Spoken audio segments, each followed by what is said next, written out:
5000 വോട്ടാണുള്ളത്. അത് എല്ലാവരും നമ്മളെ സഹായിക്കുകയാണെങ്കിൽ ഒരുപാട് കാര്യങ്ങൾ ചെയ്യാനുണ്ട്. ഇപ്പോൾ 3.5 സെൻറ്റ് സ്ഥലമേ ഉള്ളൂ, അത് 18 ലക്ഷം കടമുണ്ട്. ആ കടം, ആ വീടും സ്ഥലവും വിറ്റാൽ ആ കടം തീരും. അല്ല വെച്ചാൽ തോറ്റു പറഞ്ഞാൽ വീണ്ടും പണിക്ക് പോകണം. ഇവരൊക്കെ കർഷകത്തൊഴിലാളികളുടെ കുടുംബം എന്നൊക്കെയാണ് പ്രേമനും സംഘമൊക്കെ പറഞ്ഞത്. പണ്ട് ആയിരുന്നു. കൃഷ്ണേട്ടൻ, സരോജിനി, ആ ചേച്ചിയൊക്കെ ഉണ്ടാകുമ്പോൾ കർഷകത്തൊഴിലാളി പണിയാണ്. ഇപ്പോൾ കോടികളുടെ ആസ്തിയായി. ഇതൊരു കോടികളുടെ ആസ്തിയായി. ഞാൻ വെറും 11,500 ഉറുപ്പിക്കാണ് മത്സരിക്കണം. 1,500 ഉറുപ്പ്യ പത്രത്തിൽ ഇന്നലെ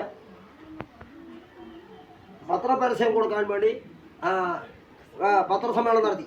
ആ വാർത്ത പോലും വന്നിട്ടില്ല. അപ്പോൾ ഇവർ കേരള യൂണിയൻ പത്രപ്രവർത്തകൻ്റെ വാർത്ത പോലും വരാത്ത ഒരു അവസ്ഥയായിരുന്നു. അപ്പോൾ അതെല്ലാം മാറ്റി നിർത്തി. അപ്പോൾ എല്ലാ തരത്തിലും നമ്മളെ ബുദ്ധിമുട്ടിച്ചുകൊണ്ടിരിക്കുകയാണ്. ഇതെല്ലാം ഈ ബുദ്ധിമുട്ടുകളൊക്കെ ഒഴിവാക്കി ജനങ്ങൾക്ക് നന്മ വരുന്നതിന് വേണ്ട നടപടി സ്വീകരിക്കുന്നതിന് ലാപ്ടോപ്പ് ചിഹ്നത്തിൽ നിങ്ങളുടെ വിലയേറിയ വോട്ടുകൾ രേഖപ്പെടുത്തി വൻപിച്ച ഭൂരിപക്ഷത്തോടെ വിജയിപ്പിക്കുകയാണെങ്കിൽ നാടിൻ്റെ വികസനത്തിന് ഒറ്റക്കെട്ടായി നിൽക്കാമെന്ന് പറഞ്ഞുകൊണ്ട് നിർത്തുന്നു. ജയ് ഹിന്ദ്. ഓക്കെ, അടിക്കും. ഓ, ആ പിള്ളേരെ ഭാഗം കണ്ട അങ്ങനെ കോട്ടത്തിൽ നിർത്തുന്നു.